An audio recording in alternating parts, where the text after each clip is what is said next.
ഒരിക്കൽ മോഷണം നടത്തിയ ജ്വല്ലറിയിൽ വീണ്ടും മോഷണത്തിലെത്തിയാൽ എന്തായിരിക്കും അവസ്ഥ? കയ്യോടെ പിടിയിലാകുമെന്ന് ഉറപ്പാണ്. കാരണം സ്ഥാപന ഉടമയുടെ മനസ്സിൽ എന്നും ആ മോഷണ രംഗമുണ്ടാകും. മലപ്പുറത്ത് 1.5 മാസം മുൻപ് മോഷണം നടത്തിയ ജ്വല്ലറിയിൽ വീണ്ടും മോഷ്ടിക്കാനെത്തിയ മോഷ്ടാവിനെ സ്ഥാപന ഉടമ, ജ്വല്ലറി ഉടമ കയ്യോടെ പിടികൂടി.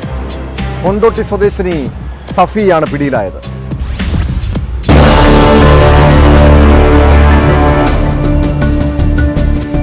ഒരിക്കൽ സ്വർണം മോഷ്ടിച്ച ജുവലറിയിൽ തന്നെ 1.5 മാസത്തിനു ശേഷം വീണ്ടും മോഷണത്തിനെത്തിയപ്പോഴാണ് പ്രതി പിടിയിലായത്. കൊണ്ടോട്ടി സ്വദേശിനി മണ്ണാറിൽ വീട്ടിൽ സഫിയ എന്ന 50-കാരിയാണ് പിടിയിലായത്. സംശയം തോന്നിയ വ്യാപാരി ഇവരെ കടയിൽ തടഞ്ഞുവെക്കുകയായിരുന്നു. വളാഞ്ചേരി പെരിന്തൽമണ്ണ റോഡിലെ പാലാർകോടിൽ നിന്നുമാണ് സഫിയ സ്വർണ്ണാഭരണം മോഷ്ടിക്കാൻ ഒരുങ്ങിയത്. കഴിഞ്ഞ മാസം 10-നും ഇതേ ജുവലറിയിൽ സഫിയ മോഷണം നടത്തി മുങ്ങിയിരുന്നു.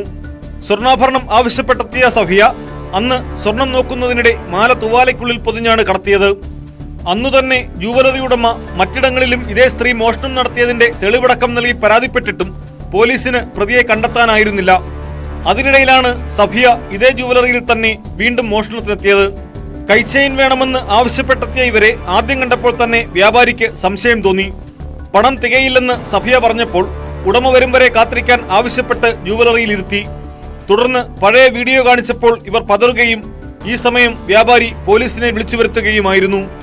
പ്രതിക്കെതിരെ സമാനമായ മറ്റു പരാതികളോ കേസുകളോ ഉണ്ടോ എന്നുള്ള കാര്യം പോലീസ് അന്വേഷിക്കുന്നുണ്ട്.